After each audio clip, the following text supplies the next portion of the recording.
ഇന്ന് നമ്മൾ ഗോതമ്പ് വെച്ചിട്ട് ചെയ്യാൻ പറ്റുന്ന ഒരു നല്ല ഡ്രിങ്ക് റെസിപ്പിയാണ് ചെയ്യുന്നത്. നല്ലൊരു കിടിലൻ ജ്യൂസ് തന്നെ വേണമെങ്കിൽ പറയാം കേട്ടോ. നോമ്പിൻ്റെ സമയത്തൊക്കെ നോമ്പൊക്കെ തുറന്ന ഉടനെ കുടിക്കാൻ പറ്റുന്ന നല്ല ടേസ്റ്റി ആയിട്ടുള്ളൊരു ഡ്രിങ്ക് റെസിപ്പിയാണ്. വളരെ സിമ്പിളാണ് ചെയ്യാന്നുള്ളത്, പക്ഷേ വീഡിയോ കുറച്ച് ഞാൻ പറഞ്ഞ് എക്സ്പ്ലെയിൻ ചെയ്ത് കുറച്ച് കൂടിയെന്നേ ഉള്ളൂ. അപ്പോൾ ഇതെങ്ങനെയാണ് ചെയ്യാന്നുള്ളതൊന്ന് നോക്കാം.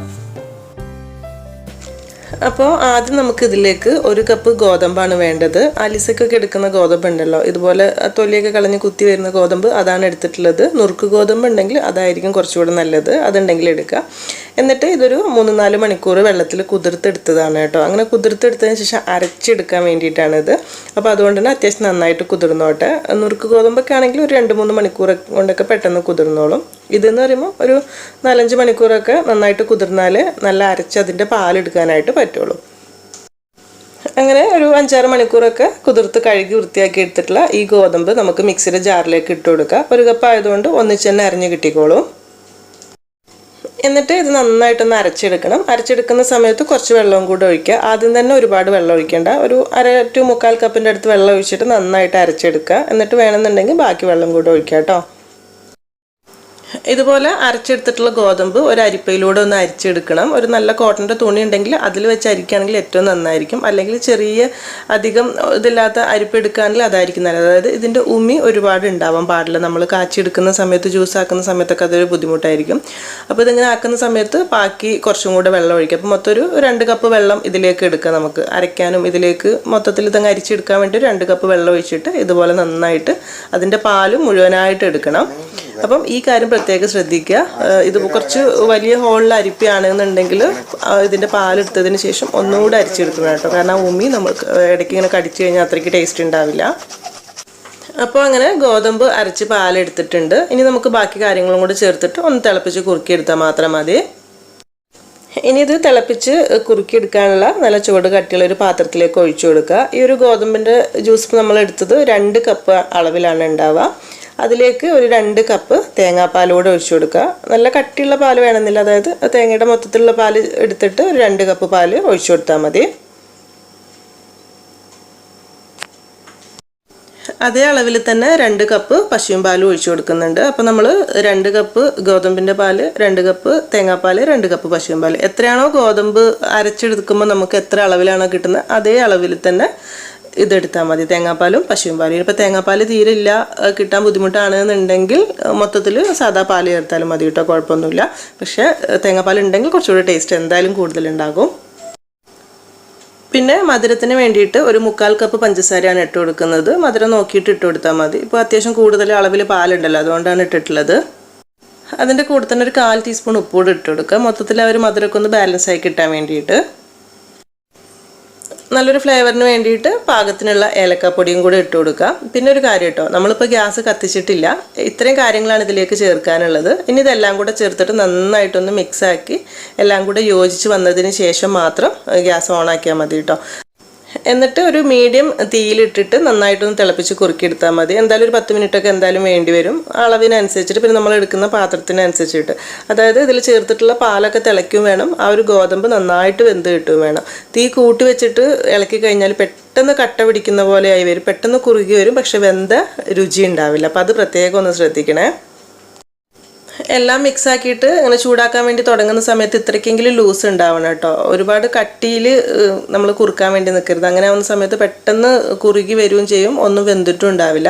അപ്പോൾ ഇനി ഇൻ കേസ് പാല് കുറവാണെങ്കിലും അതിന് കുറച്ച് വെള്ളം കൂടുതൽ ഒഴിച്ചു കൊടുത്താലും മതി. എന്നാലും കുറച്ച് സമയം കൂടുതൽ തിളച്ചിട്ട് നന്നായിട്ടൊന്ന് വെന്ത് വരണം, അത്രയേ ഉള്ളൂ. ഇത് ഇങ്ങനെയൊക്കെ കാണുമ്പോൾ നമ്മൾ വിചാരിക്കും ഇതൊരു മെനക്കെട്ട പണിയാണല്ലോ, ഇത്രയൊക്കെ വേണമെന്നുള്ളത്. പക്ഷേ ചെയ്ത് കഴിഞ്ഞാൽ സൂപ്പറായിരിക്കും കേട്ടോ, ചെയ്യാൻ എളുപ്പമാണ് താനും. ഇപ്പം നന്നായിട്ട് ചൂടായിട്ട് അത്യാവശ്യമൊക്കെ വെന്ത് വരാനായിട്ട് തുടങ്ങുന്നുണ്ട്. 5 മിനിറ്റൊക്കെ കഴിഞ്ഞിട്ടുണ്ട്. പിന്നെ ഒരു കാര്യം ശ്രദ്ധിക്കേണ്ടത്, ഇളക്കിക്കൊണ്ടിരിക്കണം കേട്ടോ, അതൊരിക്കലും മറക്കരുത്, അല്ലെങ്കിൽ പെട്ടെന്ന് കട്ട പിടിച്ച് പോകും. ഒരു 10 മിനിറ്റ് എന്തായാലും ഇളക്കിക്കൊണ്ടിരിക്കുക. ഈ ഒരു രീതിയിൽ കുറച്ചും കൂടെയൊക്കെ വെള്ളവും പാലൊക്കെ ചേർത്ത് ഒരു ഇത്തിരി കൂടെ ലൂസൊക്കെ കൂട്ടി ഉണ്ടാക്കുകയാണെങ്കിൽ തരിക്കഞ്ഞിക്ക് പകരം കുറച്ച് ഉള്ളിയൊക്കെ വറുത്തിട്ടിട്ട് ആ ഒരു രീതിയിലും കുടിക്കാം കേട്ടോ. നമ്മളിപ്പോൾ ഇത് ജ്യൂസിനായതുകൊണ്ട് കുറച്ചുകൂടെ നന്നായിട്ട് കുറുക്കിയെടുക്കുന്നുണ്ട്. ഇപ്പം അത്യാവശ്യം നന്നായിട്ട് കുറുകി വരാനായിട്ട് തുടങ്ങുന്നുണ്ട്. ഇതുപോലെ നന്നായിട്ട് വെന്ത് കഴിഞ്ഞ് ഇത്രയൊക്കെ ഒന്ന് കുറുകി വന്നാൽ മതി കേട്ടോ. അപ്പോൾ നമുക്ക് ഗ്യാസ് ഓഫ് ചെയ്യാം. തണുക്കുമ്പോൾ ഒന്നുകൂടെ സെറ്റ് ആവാനുണ്ട് ഇത്. എന്നിട്ട് ഇത് ഗ്യാസ് ഓഫാക്കിയിട്ട് നല്ലോണം ഒന്ന് ചൂടാറാൻ വേണ്ടിയിട്ട് ഒരു സൈഡിലേക്ക് മാറ്റി വെക്കുക. അത് കഴിഞ്ഞിട്ട് അത്യാവശ്യമൊക്കെ ഒന്ന് ചൂടാറി കഴിയുമ്പോൾ വേറെ പാത്രത്തിലേക്ക് മാറ്റിയിട്ട് നന്നായിട്ട് അടച്ചിട്ട് ഫ്രിഡ്ജിലെടുത്ത് വെക്കുക. എന്നിട്ട് എപ്പോഴാണ് നമുക്ക് ജ്യൂസ് അടിക്കാൻ ആവശ്യമുണ്ടെങ്കിൽ ആ സമയത്ത് പുറത്തെടുത്തിട്ട് ജ്യൂസ് അടിക്കുക. അപ്പോൾ ഫ്രിഡ്ജിലിരുന്ന് നല്ലോണം തണുക്കുകയും ചെയ്തോളും, ആ ഒരു തണുപ്പിൻ്റെ ടേസ്റ്റ് കിട്ടുകയും ചെയ്തോളും. ഇതിപ്പോൾ ഞാനൊരു അരമണിക്കൂർ ഫ്രിഡ്ജിൽ വെച്ച് പുറത്തെടുത്തിട്ടുള്ളതാണ് കേട്ടോ. അപ്പോൾ ചെറിയൊരു തണുപ്പേ ഉള്ളൂ. അപ്പോൾ കൂടുതൽ സമയം ഉണ്ടെങ്കിൽ കൂടുതൽ വെക്കുക, ഇനി ഇല്ലാന്നുണ്ടെങ്കിൽ എടുക്കുക. ഇതിൻ്റെ ചൂടൊന്ന് ആറി കിട്ടിയാൽ മതി. നമ്മൾ ജ്യൂസ് അടിക്കുന്ന സമയത്ത് ചൂടോടെ അടിക്കേണ്ട. എന്നിട്ട് മിക്സിയുടെ ജാറിലേക്ക് പാകത്തിനുള്ളത് ഒഴിച്ചു കൊടുക്കുക. ഇവിടെ ഇപ്പോൾ നമ്മൾ 1 കപ്പ് ഗോതമ്പ് വെച്ചെടുത്ത സമയത്ത് ഒരു 8 മുതൽ 10 ആളുകൾക്ക് വരെ സെർവ് ചെയ്യാനുള്ള ജ്യൂസ് ഉണ്ടാവും. അപ്പോൾ ഞാനിപ്പോൾ ഒരു 3 ആക്കുള്ള ജ്യൂസ് ഇപ്പോൾ അടിക്കുന്നുള്ളൂ. അപ്പോൾ ബാക്കി നമുക്ക് ഫ്രിഡ്ജിലെടുത്ത് വെക്കാം.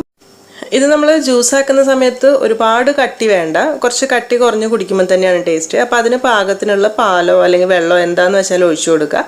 ഞാനിപ്പോൾ ഇവിടെ കുറച്ച് പാലാണ്, 1 കപ്പ് പാൽ ഒഴിച്ചു കൊടുക്കുന്നുണ്ട്, അതുപോലെ തന്നെ കുറച്ച് വെള്ളം ഒഴിക്കുന്നുണ്ട്. അപ്പോൾ പാലെടുക്കുന്ന സമയത്ത് എപ്പോഴും നല്ല തണുത്ത പാൽ വെച്ച് അടിക്കുകയാണെങ്കിൽ അതായിരിക്കും കേട്ടോ എപ്പോഴും നല്ല ടേസ്റ്റ് ഉണ്ടാവുക. അപ്പോൾ തിളപ്പിച്ചാറിയ പാലാണെങ്കിൽ ഫ്രിഡ്ജിൽ വെച്ച് നന്നായിട്ട് തണുപ്പിച്ചെടുത്താൽ മതി. പിന്നെ ആവശ്യത്തിനുള്ള ഐസ് ക്യൂബ്സും കൂടി ഇട്ട് കൊടുക്കാം. അതുപോലെ തന്നെ 1-2 ടേബിൾ സ്പൂൺ പഞ്ചസാര, ഒരുപാട് വേണ്ടി വരില്ല, ഗോതമ്പിൻ്റെ മിക്സിലുണ്ടാവും. പിന്നെ ഈ ഒരു പാലിലേക്കും വെള്ളത്തിലേക്കൊക്കെ വേണ്ട മധുരം നോക്കിയിട്ട് ഇട്ട് കൊടുക്കുക. എന്നിട്ട് നമ്മൾ സാധാരണ ജ്യൂസ് അടിക്കുന്ന പോലെ തന്നെ എല്ലാം കൂടെ കൂട്ടിയിട്ട് നന്നായിട്ടൊന്ന് കറക്കിയെടുത്ത് കൊണ്ടുവന്ന് കഴിഞ്ഞാൽ ഇതുപോലെ നല്ല അടിപൊളി ഗോതമ്പ് ജ്യൂസായിട്ട് കിട്ടിയിട്ടുണ്ടാവും. ജ്യൂസ് ആക്കുന്ന സമയത്ത് ഈ ഒരു ലൂസ് ഉണ്ടാവണം കേട്ടോ, അപ്പോഴാണ് കുടിക്കാൻ കുറച്ചുകൂടി നന്നായിരിക്കുക. എന്നിട്ട് ലാസ്റ്റ് ഇതിലേക്ക് കുറച്ച് ബ്ലാക്ക് കസ്കസ്, നമ്മളെ സബ്ജ സീഡ്സ് ഉണ്ടല്ലോ, അത് കുതിർത്തതും കൂടി 1-2 ടേബിൾ സ്പൂൺ ഇട്ട് മിക്സാക്കി കുടിക്കുകയാണെങ്കിൽ കുറച്ചുകൂടി നന്നായിരിക്കും. അതുണ്ടെങ്കിൽ അതുകൂടെ ഇട്ട് കൊടുക്കാം. ഇതിപ്പോൾ ബാക്കിയുള്ളത് എന്താ ചെയ്യാന്നുള്ളൊരു ഡൗട്ട് ഉണ്ടാവില്ല. അപ്പോൾ നമ്മൾ ഇതിപ്പോൾ ജ്യൂസിന് എടുത്തിട്ട് ബാക്കിയുള്ളത് നന്നായിട്ട് കവർ ചെയ്തിട്ട് ഫ്രിഡ്ജിൽ വെക്കുക. എന്നിട്ട് നാളെയും വേണമെങ്കിൽ ജ്യൂസ് ആക്കാൻ വേണ്ടിയിട്ട് എടുക്കുക. അല്ലാന്നുണ്ടെങ്കിൽ കുറച്ച് പാലും വെള്ളവും കൂടെ കൂട്ടിയിട്ട് ഒന്ന് മിക്സിയിൽ കറക്കിയിട്ട് ഒന്ന് അടുപ്പിൽ വെച്ച് തിളപ്പിച്ചിട്ട് വേണമെന്നുണ്ടെങ്കിൽ കുറച്ച് ചെറിയുള്ളിയും കാഷ്യൂ ഒക്കെ വറുത്തിടുകയാണെങ്കിൽ നമുക്ക് തരിക്കഞ്ഞിക്ക് പകരം പാലൂത പോലെയും കുടിക്കാം കേട്ടോ. ഞാൻ സൂചിപ്പിച്ചു എന്നേ ഉള്ളൂ. ഇനിയിപ്പോൾ 2-3 ഗ്ലാസ്സൊക്കെ മതിയെന്നുണ്ടെങ്കിൽ വളരെ കുറഞ്ഞ അളവിൽ ഒരു 1/2 കപ്പ് ഗോതമ്പൊക്കെ വെച്ച് ചെയ്യുകയാണെങ്കിൽ 2-3 ഗ്ലാസ്സിലേക്കുള്ളത് കിട്ടിക്കോളും. ഇതിപ്പോൾ കുറച്ച് കൂടുതലുണ്ട്. ഇതിപ്പോൾ ഒരിക്കലും കളയേണ്ടി വരില്ല. എന്താ വെച്ചാൽ ഇത് ഈ ഒരു സ്റ്റേജിൽ കോരി കഴിക്കാൻ തന്നെ നല്ല ടേസ്റ്റ് ആയിരിക്കും കേട്ടോ. അപ്പോൾ അത്രയേ ഉള്ളൂ. അപ്പോൾ ഇത്രയേ ഉള്ളൂ നമ്മുടെ ഈ ഒരു ഗോതമ്പ് ജ്യൂസ് എന്ന് പറയുന്നത്. എല്ലാവർക്കും ഇഷ്ടപ്പെടുന്ന തന്നെ എനിക്ക് തോന്നുന്നത്. നോമ്പിൻ്റെ സമയത്തൊക്കെ നല്ല ടേസ്റ്റ് തന്നെ കേട്ടോ. കുടിച്ചു കഴിഞ്ഞാൽ നല്ലൊരു ഡ്രിങ്ക് ആയിട്ട് തന്നെ തോന്നുന്നുണ്ട്. തീർച്ചയായിട്ടും ചെയ്തു വെക്കാം. അപ്പോൾ നിങ്ങൾക്ക് ഇഷ്ടപ്പെടുന്നുണ്ടെങ്കിൽ ഫീഡ്ബാക്കൊക്കെ അറിയിക്കണേ. ഇനി എന്തായാലും നല്ല റെസിപ്പി ആയിട്ട് പുതിയ വീഡിയോയിൽ കാണാം കേട്ടോ. Thank you.